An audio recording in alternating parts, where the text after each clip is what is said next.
बैठने के बाद असली रूप हमें पता लग गया. Come on. Yes. Chief Minister is telling us that you realized only after you became Chief Minister that you can't pay for your guarantees. Not guarantees. Repayment of loans. We don't get any money to invest on capital expenditure. I'm sorry to say I'm not able to invest every month 500 crores. Not even 500 crores I'm not going to spend on my capital investment.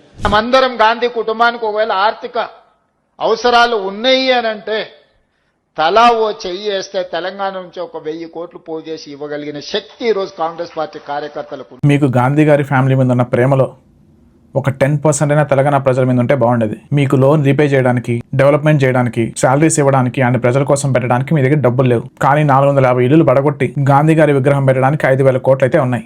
ఏపీలో కూడా same scenario. Government దగ్గర డబ్బులు లేవంటారు, but senior NTR గారి విగ్రహం పెట్టడానికి 1,750 కోట్లు ఖర్చు పెడుతున్నారు. ఇది తప్పు మీది కాదు, జనం అలా ఉన్నారు. వాళ్ళేం క్వశ్చన్ చేయట్లేదు. సో మీరు మీకు ఇష్టం వచ్చినట్టు చేస్తున్నారు.